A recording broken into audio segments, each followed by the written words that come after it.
रीवा के ठाकुर रणमत सिंह महाविद्यालय सभागार में आज संभागीय आयुष कार्यालय एवं वैज्ञानिक संगोष्ठी का आयोजन किया गया।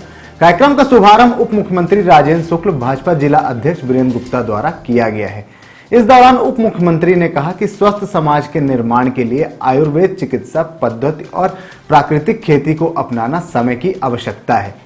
उन्होंने कहा कि आज संभागीय आयुष कार्यशाला एवं वैज्ञानिक संगोष्ठी के दौरान विलुप्त होती जड़ी बूटियों और औषधियों के संरक्षण और संधारण के संबंध में चर्चा की जाएगी, क्योंकि आज यह औषधियां और जड़ी बूटियां हमारे जीवन की महत्वपूर्ण कड़ी बन चुकी हैं। मानव जीवन में इसकी जरूरतें लगातार बढ़ती ही जा रही हैं। जीवन शैली, खान पान के कारण बीमारियां बढ़ने लगी। तो जब बीमारियां बढ़ने लगी तो एलोपैथिक ही तुरंत इलाज कर सकता है, लेकिन लॉन्ग टर्म इलाज तो आयुर्वेद है। वो बीमार होने नहीं देगा तो इलाज की आवश्यकता क्या पड़ेगी। तो बीमार यदि नहीं होना है तो आयुर्वेद को अपनाना पड़ेगा।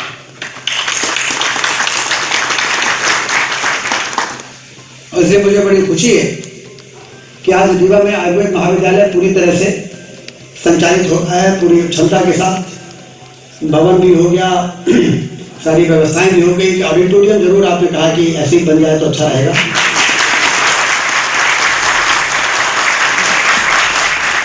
क्योंकि तुलसी साहब तो अपने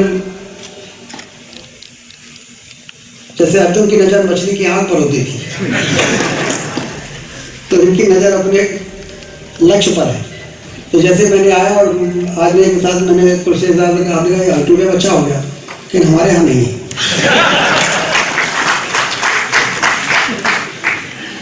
तो वहां भी इसी प्रकार का ऑडिटोरियम बनेगा, चिंता मत करिए।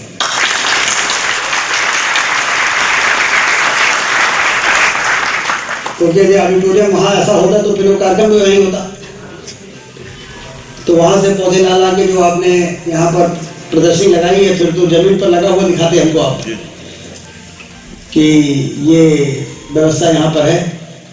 अब मैंने भी कहा कि बसावन मामा में जहाँ पर हम प्राकृतिक खेती की हो, बीमार हमें मनुष्य का हेल्थ सुधारने के पहले जमीन का हेल्थ सुधारना पड़ेगा, क्योंकि हमने जमीन में केमिकल फर्टिलाइजर डाल के, पेस्टिसाइड डाल के जमीन को बीमार कर दिया है। उस बीमार वाली जमीन में हम फसल उगा रहे हैं, तो वो फसल हमको स्वस्थ रखेगी कि बीमार करेगी, क्योंकि जमीन ही बीमार है।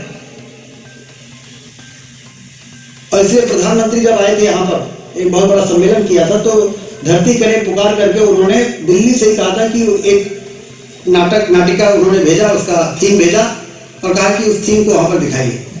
और उसमें बच्चियां और सारे भारत माता को दिखाया और धरती पुकार कर रही थी। उसमें कभी खुदाई हो रही है, तो कभी उसमें डीएपी डाली जा रही है, तो कभी उसमें यूरिया डाली जा रही है।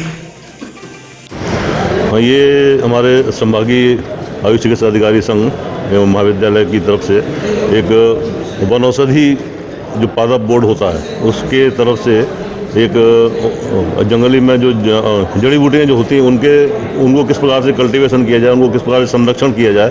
आज हमारे समाज में जड़ी बूटियों की बहुत आवश्यकता है, लेकिन उनकी कमी दिन पर दिन होती जा रही है। तो उसका संवर्धन कैसे करें, उनका संरक्षण कैसे करें, इसके ऊपर एक विशेष रूप से एक जानकारी के लिए एक संगोष्ठी हमारे यहाँ अभी TRS कॉलेज में आयोजित की गई है। और इसमें जो परिणाम निकल के आएंगे उनको हम लोग पब्लिक में और किसानों के बीच में लेके जाएंगे, और किस प्रकार से जंगलों से जड़ी बूटियों का दोहन किया जा सकता है, किस प्रकार से उनको संरक्षण किया जा सकता है, किस प्रकार से उनको संवर्धन करना है, बढ़ाना है, इन सब चीज़ के ऊपर एक जानकारी की संगोष्ठी यहाँ पर आयोजित की गई है। आज के चीफ गेस्ट हमारे माननीय उप मुख्यमंत्री श्री राजेंद्र शुक्ला जी रहे, विशेष अतिथि श्री KP त्रिपाठी जी, पूर्व विधायक सिमरिया क्षेत्र रहे, एवं भाजपा जिला अध्यक्ष श्री गुप्ता जी रहे।